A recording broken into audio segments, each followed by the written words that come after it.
Hello students, कैसे हो आप। देखिए आप लोग अब 11वीं क्लास में आ गए हैं और 11वीं क्लास की स्टडी को हम स्टार्ट कर रहे हैं। तो इस नई क्लास के लिए, नए सत्र के लिए मेरी ओर से और विद्यालय परिवार की ओर से आप लोगों को बहुत बहुत शुभकामनाएं। देखिए मैं आपको बायोलॉजी अर्थात जीव विज्ञान पढ़ाने वाला हूँ। देखिए जीव विज्ञान जो कि 10वीं क्लास में आपने विज्ञान के अंतर्गत पढ़ी है, ये एक बहुत ही इंटरेस्टिंग सब्जेक्ट है और वर्तमान में इस सब्जेक्ट की मांग बहुत ज़्यादा बढ़ती जा रही है, अर्थात भविष्य में इसके स्कोप बहुत ज़्यादा हैं। तो यहाँ हम जीव विज्ञान को एक एक करके आगे बढ़ेंगे। देखिए ये जीव विज्ञान आपने 10th क्लास में पढ़ी है, लेकिन 10th क्लास में आपने इसे अलग से नहीं पढ़ा है। वहाँ आपने फिजिक्स, केमिस्ट्री और बायोलॉजी, लेकिन आपको पता ही है कि इस विज्ञान के अंदर किस तरह की चीज़ों को पढ़ा जाता है। ठीक है, तो आज हम इसे स्टार्ट कर रहे हैं। प्रारंभ में हम जीव विज्ञान के बारे में सामान्य बातें करेंगे और फिर एक एक करके इसके आगे के टॉपिकों को हम पढ़ते चले जाएंगे। ठीक है, तो देखिए जीव विज्ञान,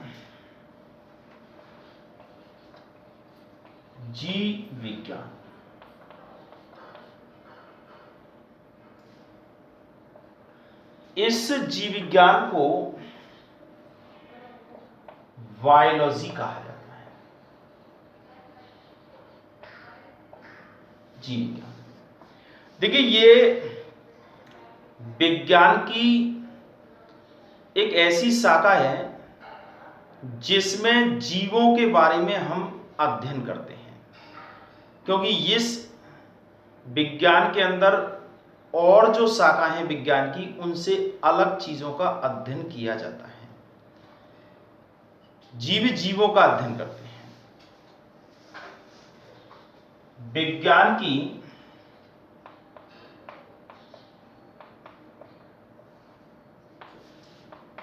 इस शाखा के अंतर्गत,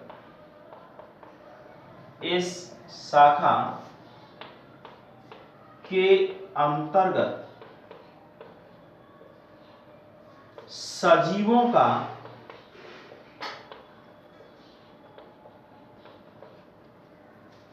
अध्ययन किया जाता है।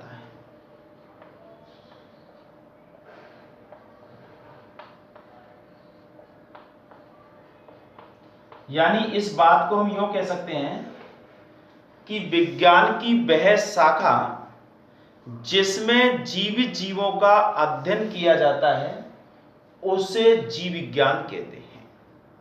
ठीक है, तो ये जीव विज्ञान एक प्रकार से सजीवों का विज्ञान है। ये जो जीव विज्ञान है, इस जीव विज्ञान का जनक,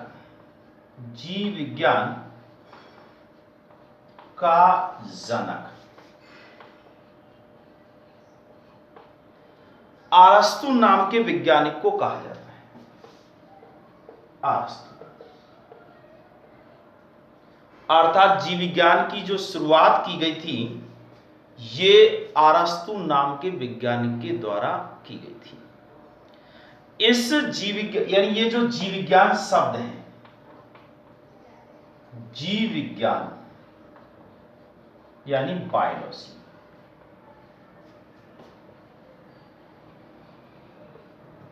शब्द का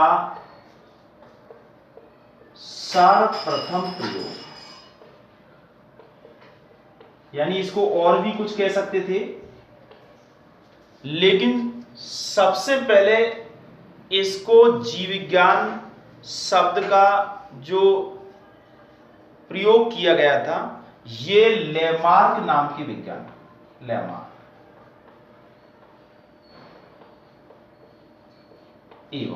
एक तो लेमार्क नामक वैज्ञानिक थे और एक जो थे ट्रेवेरेनस।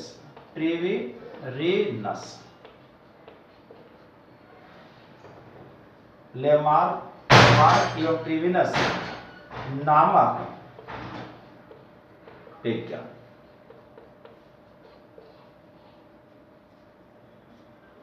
ने किया था।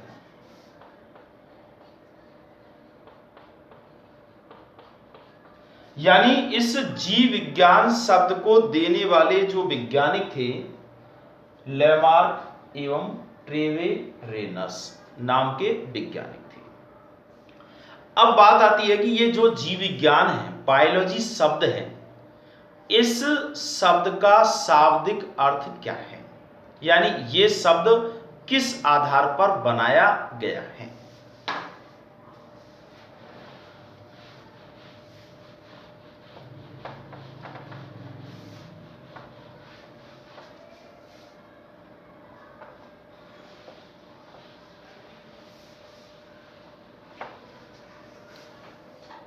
देखिए,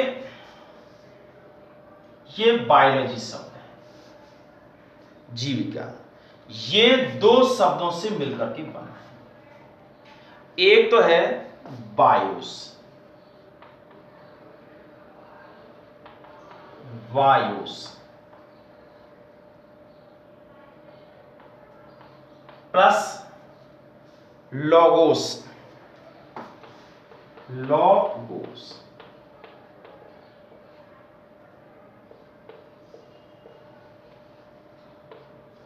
देखिए यहां बायोस प्लस लोगोस दो शब्द हैं जिनसे ये बायोलॉजी शब्द बना है। यहां इस बायोस का अर्थ होता है, बायोस बराबर है जीवन, लाइफ, और लोगोस बराबर है, यानी इसका अर्थ है अध्ययन करना, टू स्टडी, अध्ययन करना। तो इस तरह से ये जीव विज्ञान यानी बायोलॉजी शब्द का अर्थ निकल के आया है जीवन का अध्ययन, जीवन का अध्ययन। और जीवन, जीवन मतलब जिनमें जीवन होता है वो क्या होते हैं, सजीव होते हैं। तो इसे हम कह सकते हैं सजीवों का अध्ययन। अर्थात जीव विज्ञान एक ऐसी शाखा है जिसमें सजीवों का अध्ययन किया जाता है। अब हम बात करें कि सजीव, ये जो जीव विज्ञान है, क्योंकि सजीव जो होते हैं ये पादप भी होते हैं और प्राणी भी होते हैं, तो इस जीव विज्ञान को दो शाखाओं में बांट दिया गया है। अर्थात इस जीव विज्ञान को दो भागों में बांटे।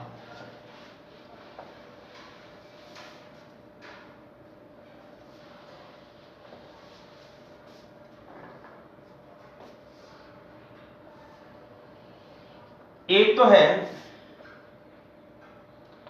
वनस्पति विज्ञान, जिसे बॉटनी कहते हैं, वनस्पति विज्ञान। और दूसरी है प्राणी विज्ञान, इसे जूलॉजी कहते हैं।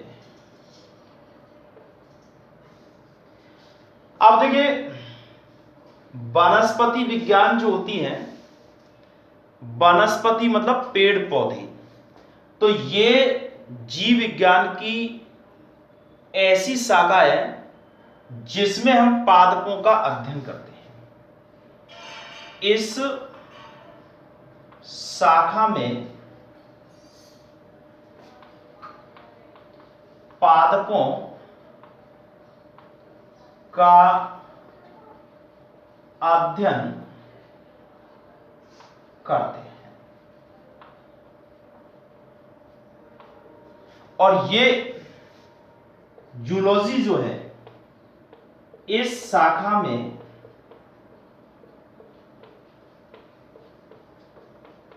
प्राणियों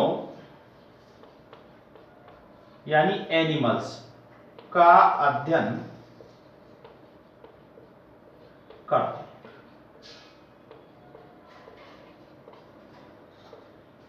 तो यहां इस जीव विज्ञान की दो शाखाएं हो गई हैं, या ये कह सकते हैं दो भाग हो गए हैं, एक है बॉटनी और एक है जूलॉजी।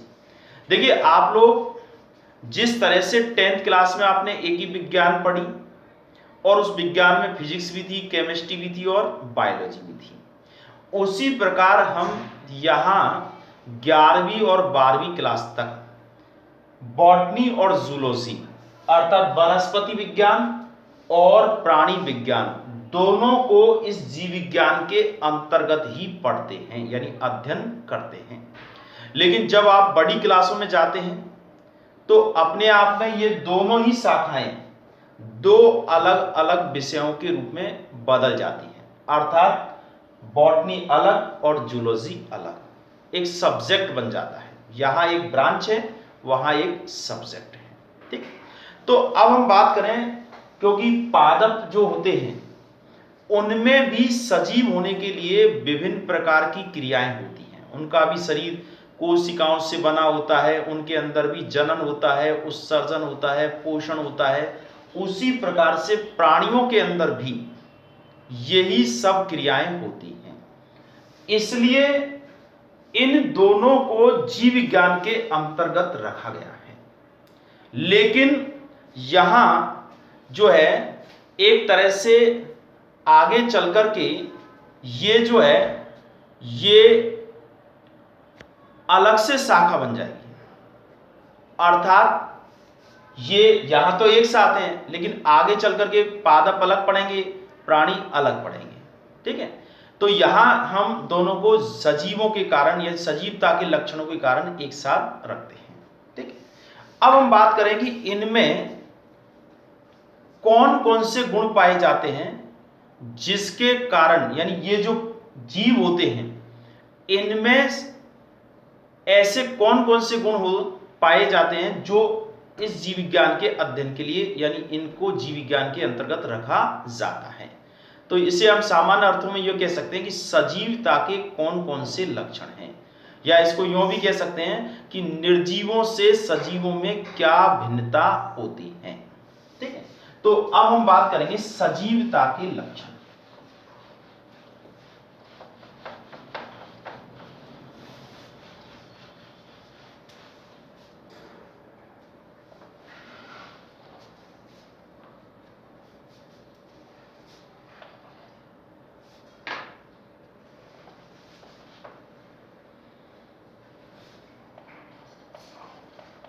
सजीवता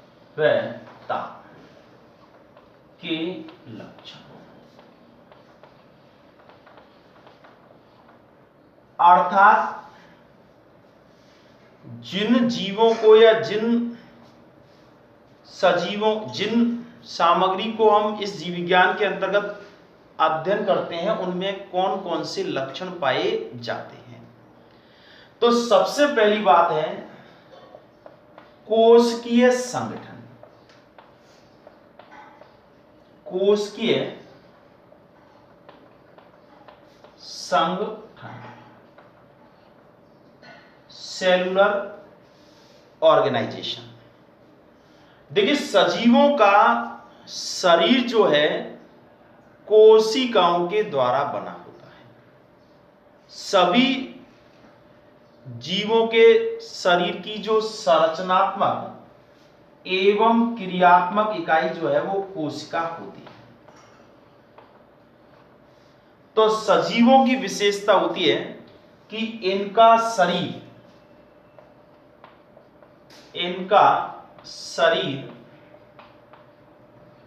कोशिकाओं से बना होता है।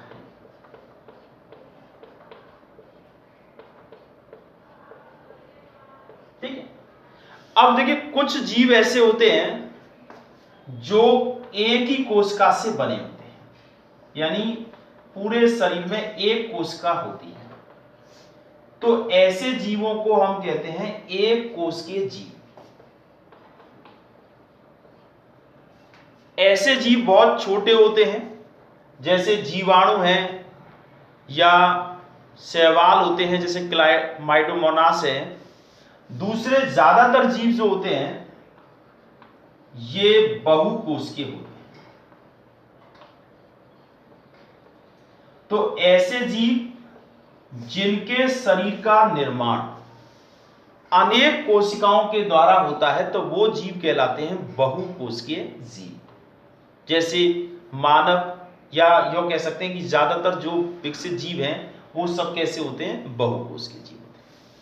अब देखिए, एक कोश के जो जीव हैं जिनमें एक कोशिकाओं में भी एक तो ऐसी कोशिकाएं होती हैं जो पूरी तरह से विकसित होती हैं। तो ऐसे जीवों में प्रोकैरियोट कहते हैं, प्रोकैरियोट,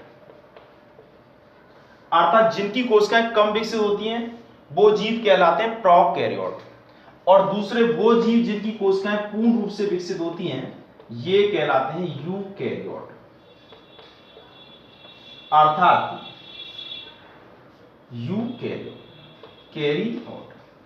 जिनमें पूरी तरह से कोशिकाएं विकसित होती हैं। तो यहां जीवों के पहला गुण है कि उनके शरीर में क्या होती है, कोशिकाएं होती हैं, या यूं कह सकते हैं इनका शरीर कोशिकाओं से बना हुआ होता है। दूसरा कहें कि ये जो जीव हैं इनमें वृद्धि करने का गुण पाया जाता है, ग्रोथ।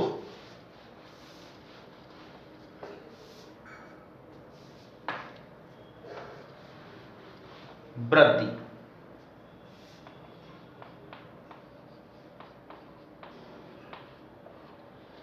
देखिए जीवों के अंदर वृद्धि होती है।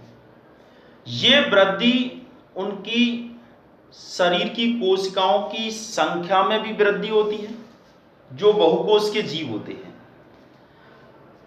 लेकिन जो एक कोश के जीव होते हैं उनकी कोशिका की संरचना में वृद्धि होती है, अर्थात इन जीवों में वृद्धि करने का गुण पाया जाता है। और ये वृद्धि उनमें संरचनात्मक भी हो सकती है या संख्यात्मक होती है। आप देखेंगे कि कोई भी जीव होता है, अगर वो कुछ समय तक जीवित रहता है तो निश्चित रूप से उसमें क्या होती है, वृद्धि होती है। जबकि निर्जीव चीजें जो होती हैं वो जिस तरह की रखी हुई है वो वैसी की वैसी ही बनी रहती है, अर्थात उसमें किसी भी प्रकार की कोई बढ़ोतरी नहीं होती है। लेकिन सजीवों में गुण पाया जाता है किसका, वृद्धि करने का गुण पाया जाता है। एक होता है जनन। देखिए जनन क्या है, जनन एक ऐसी प्रक्रिया है जिसमें प्रत्येक जीव अपने समान नए जीव उत्पन्न करता है। तो जीवों के अंदर जनन पाया जाता है, चाहे वो जनन अलैंगिक हो चाहे लैंगिक हो, परंतु कोई भी जीव अपने जीवन काल में अपने समान नए जीवों को अवश्य रूप से उत्पन्न करता है। जबकि निर्जीवों में ऐसा नहीं होता है। निर्जीव जो जैसे हैं वो वैसे के वैसे बने रहते हैं। और यही कारण है कि आज से लाखों वर्ष पहले इस पृथ्वी पर जीवों का उद्भव हुआ और अभी तक ये जीव बने हुए हैं और आगे भी इसी प्रकार से बने रहेंगे। क्यों? क्योंकि इनमें जनन क्रिया के माध्यम से अपने समान नए जीवों को उत्पन्न करने की क्षमता पाई जाती है। आप देख लीजिए, कोई भी निर्जीव वस्तु है, मान लीजिए कोई टेबल है, अगर वो कई वर्षों तक भी रखी रहे तो ना तो उसमें किसी भी प्रकार की कोई वृद्धि होगी, ना एक टेबल से दो टेबल बनेगी। ऐसा वृद्धि नहीं, ऐसा नहीं होगा, जनन नहीं होगा। लेकिन जीवों के अंदर जनन करने का गुण पाया जाता है, यानी अपने समान नए जीव उत्पन्न करते हैं।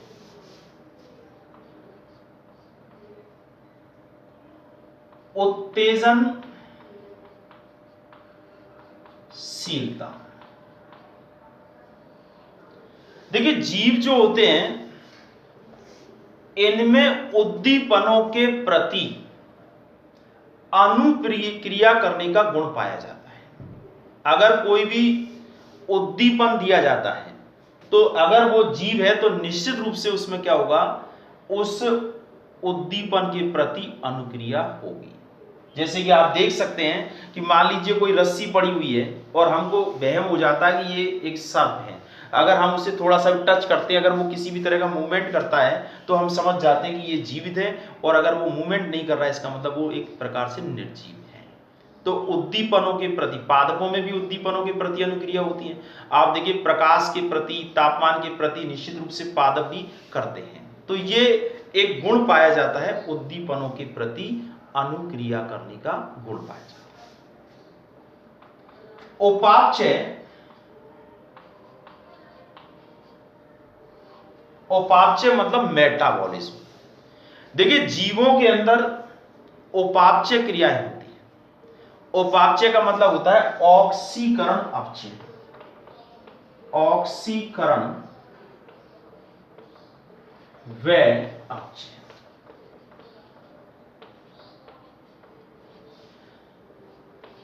जीवों के शरीर में क्रियाएं होती हैं। अब उन क्रियाओं में कुछ क्रियाएं ऐसी होती हैं जो संश्लेषणात्मक होती है। संश्लेषण क्रिया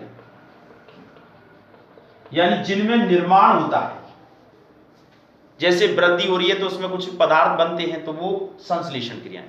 और दूसरी अवघटन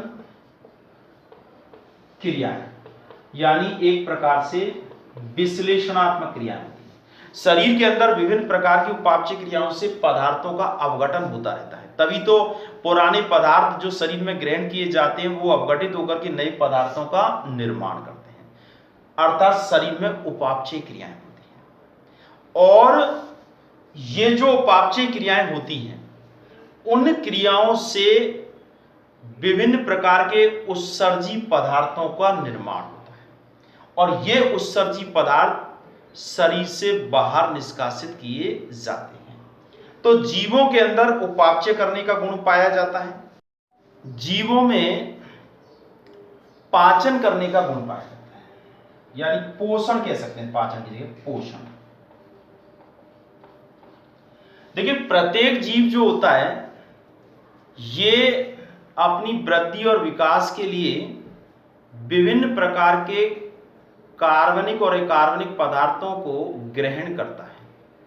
तो ऐसी स्थिति में इनके अंदर पोषण ग्रहण किया जाता है।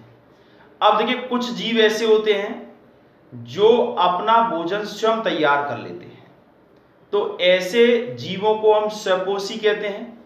दूसरे ऐसे जीव होते हैं जो दूसरों से अपना पोषण प्राप्त करते हैं, तो उनको हम परपोषी कहते हैं। लेकिन जीवों में पोषण अवश्य रूप से ग्रहण किया जाता है। ठीक है, अगला है श्वसन। देखिए जीवों में जब विभिन्न प्रकार के पोषक पदार्थों को ग्रहण करते हैं तो इन पदार्थों के ऑक्सीकरण और अपचयन की क्रिया होती है, और ऑक्सीकरण और अपचयन की क्रिया करने के लिए जो विभिन्न प्रकार के एंजाइमों की आवश्यकता होती है, तो ऐसी स्थिति में श्वसन क्रिया होती है, या यूं कहें कि भोज्य पदार्थों का ऑक्सीकरण किया जाता है। ये श्वसन सजीवों में तो होता है, लेकिन निर्जीवों में श्वसन की क्रिया जो है वो नहीं होती है। ठीक है, इसके अलावा सजीवों में उत्सर्जन होता है, अर्थात जो उपापचय क्रियाएं होती हैं, तो उन उपापचय क्रियाओं के पश्चात जो कुछ ऐसे पदार्थ बनते हैं जिनका शरीर के अंदर रहना शरीर की सामान्य अवस्था में हानिकारक होता है, तो ऐसे पदार्थों को शरीर से बाहर निष्कासित किया जाता है। तो ये सजीवों में उत्सर्जन का गुण पाया जाता है। इसके अलावा परिसंचरण,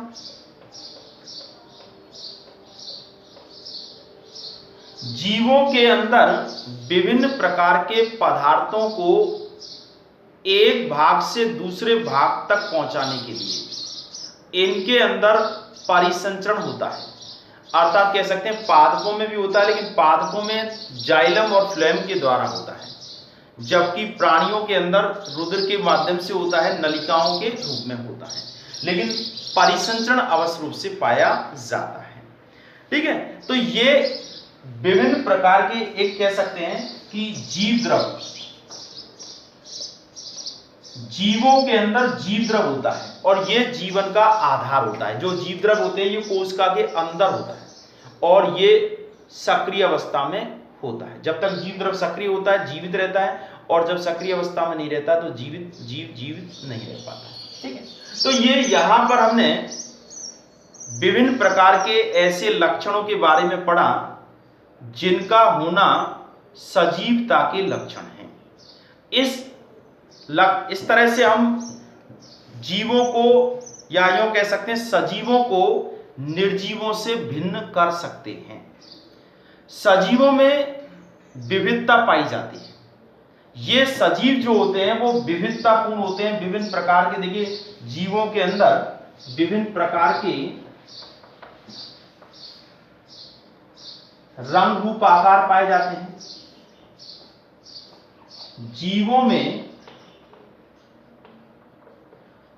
विविधता पाई जाती है,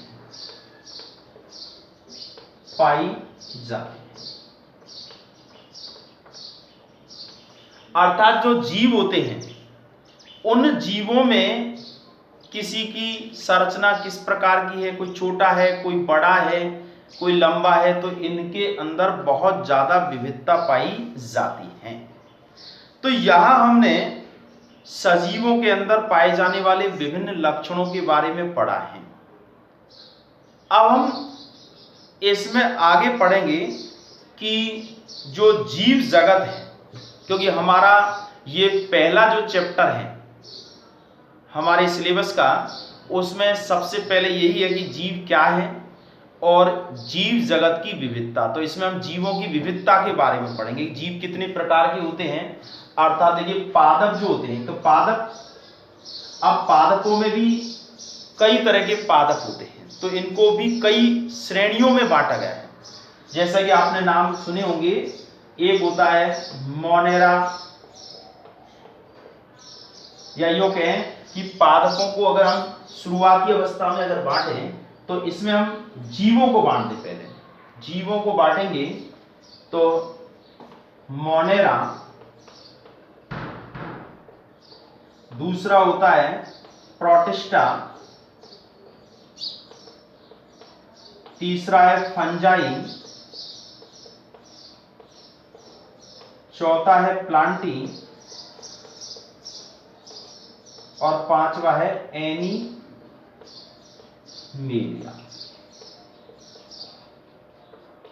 देखिए जीवों को 5 समूह में बांटा गया है, 5 जगत वर्गीकरण के आधार पर। ये जो मोनेरा है इसमें छोटे जीवों को रखा गया है जो कि एक कोष के जीव होते हैं, जिनके शरीर में एक ही कोष का होती है और वो भी प्रोकैरियोटिक कोष का होती है जिसमें स्पष्ट केंद्रक नहीं होता है। इसके अंतर्गत जीवाणु, नीलहरित शैवाल आदि को रखा गया है। दूसरे होते हैं थोड़े से विकसित प्रोटिस्टा जगत के जीव, तो ये भी एक कोष के होते हैं, परंतु इनकी जो कोशिका होती है वो यूकैरियोटिक होती है जिसमें स्पष्ट केंद्रक पाया जाता है, अर्थात ऐसी कोशिकाएं जिसके अंदर दोहरी झिल्ली युक्त कोशिकांग भी उपस्थित होते हैं। तीसरे जो होते हैं वो फंजाई, ये कवक होते हैं। ये ऐसे जीव हैं जिनमें हरित लवक, यानी पादपों के गुण भी हैं, प्राणियों के भी हैं। ये हरित लवक रहित होते हैं और परपोषी जीव होते हैं।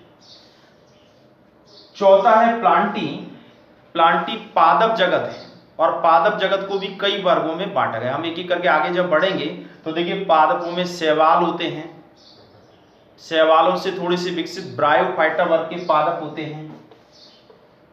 सबसे पहले शैवाल, इससे थोड़े से ज्यादा विकसित जो होते हैं वो ब्रायोफाइटा, इससे और विकसित जो होते हैं वो टेरिडोफाइटा, इसके बाद जिम्नोस्पर्म और एंजियोस्पर्म।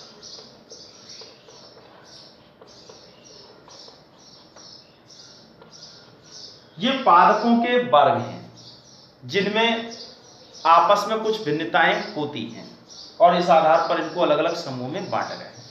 इसी तरह से एनिमेलिया में जंतुओं को रखा गया है। ये वो जीव हैं जिनमें कोशिका भित्ति नहीं होती है, हरित लवक नहीं होता है, जो दूसरों पर पोषण के लिए आश्रित होते हैं। एनिमेलिया में जो जीव रखे गए हैं उनको भी हम एकशेरुकीय प्राणी और कशेरुकीय प्राणी दो श्रेणियों में बांट सकते हैं। देखिए यहां एक एक करके हम आगे बढ़ेंगे। एक तो होते एकशेरुकीय प्राणी और दूसरे होते हैं कशेरुकीय।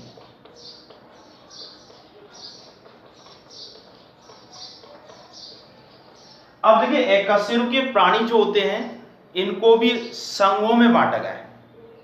प्रोटोजोआ है, आपने नाम सुने होंगे इनके, Protozoa, Porifera, Coelenterata, Platyhelminthes, Aschelminthes, Annelida, Arthropoda, Mollusca, Echinodermata, Hemichordata और दूसरे कॉर्डेटा होते हैं। कशेरुकी प्राणी जिसमें फिशीज, एम्फीबिया, रेप्टिलिया, एवीज और मेमिलिया। ठीक है, तो इस तरह से देखिए एक एक करके हम आगे बढ़ेंगे। आज हमने शुरुआत की है और शुरुआत में हमने आपको ये बताया कि भाई जीव विज्ञान है क्या, बायोलॉजी है क्या, और इस बायोलॉजी के अंतर्गत जिन जीवों को या जिन चीजों को पढ़ा जाता है उनके अंदर कौन कौन से गुण पाए जाते हैं, यानी सजीव के अंदर क्या क्या गुण होते हैं। तो एक बार फिर सुन लीजिए।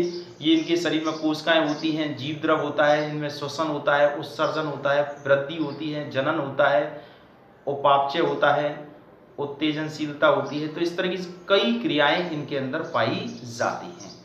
अर्थात हम अब एक एक करके और आगे बढ़ेंगे। ठीक है, आज के लिए इतना ही है। शुरुआत कर दी है हमने और आप लोग जो भी चीजें पढ़ाई जा रही हैं उनको समझें। किसी भी प्रकार की आपको कोई समस्या है तो आप हमको संपर्क कर सकते हैं, यानी बता सकते हैं। ठीक है, और अब आप एक रजिस्टर बना लीजिएगा। जो भी चीज़ें आपको पढ़ाई जा रही हैं उनके नोट्स वगैरह आपको अवेलेबल कराए जाएंगे, तो आप उनको नोट भी करते जाएंगे और हम एक एक करके आगे बढ़ते जाएंगे। ठीक है, आज के लिए हम इतना ही। ओके।